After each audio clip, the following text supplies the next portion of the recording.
Abhishek Bachchan va Aishwarya Rai Bachchanning munosabatlari Bollivuddagi eng mashhur va e'tiborni tortgan sevgi qissalaridan biri edi. Ularning muhabbati nafaqat ommaviy axborot vositalari, balki muxlislar orasida ham katta qiziqish uyg'otgan. Abhishek va Aishwarya ilk bor 1999-yilda suratga olingan Dihai Akshar Prem Ke filmida birga ishlashdi. Shundan so'ng ular yana Kuch Na Kaho filmida juftlik sifatida paydo bo'lishdi. O'sha yillarda ular do'stona munosabatda edi, lekin sevgi munosabatlari boshlanmagandi. Aishwarya o'sha paytda boshqa aktyorlar bilan bog'liq edi. Masalan, Salmon Xon bilan munosabatlari ancha-muncha mashhur edi.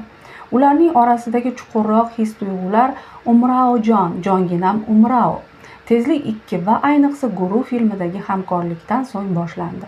Aynan Guru filmi suratga olinayotgan davrda Abhishek Aishwaryaga nisbatan teranroq hislar uyg'onganini va bu sevgi asta-sekin kuchlilashib borayotganini his qildi. 2007-yilning yanvar oyida filmning xalqaro premyerasi vaqtida Abhishek Nyu-Yorkda Aishwaryaga turmush qurishni taklif qildi. Aishwarya bu taklifni mamnuniyat bilan qabul qildi. Unashtiruv Mumbay shahrida Bachchan oilasining uyida bo'lib o'tdi. Abhishek va Aishwarya 2007-yilning 20-aprelida rasmiy ravishda turmush qurishdi. Ularning to'yi an'anaviy hind marosimlariga muvofiq Bombeyda oilaviy va yaqin do'stlar ishtirokida o'tkazildi. Bu marosim Hindistonda yilning eng katta ijtimoiy voqealaridan biriga aylandi. Ular 2011-yilda farzandlik bo'lishdi.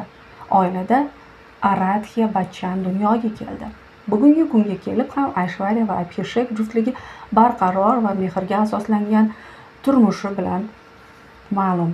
Biroq so'nggi paytlarda, ayniqsa so'nggi oylarda ularning ajrashayotgani, hattoki ajrashib ketgani, Abhishekning hattoki Nimrat Kaur bilan munosabatlari borligi haqida mish-mishlar tarqaldi. Biroq ularning so'nggi suratlari birga chiqayotganliklari bu mish-mishlarning asossiz ekanligini ko'rsatmoqda.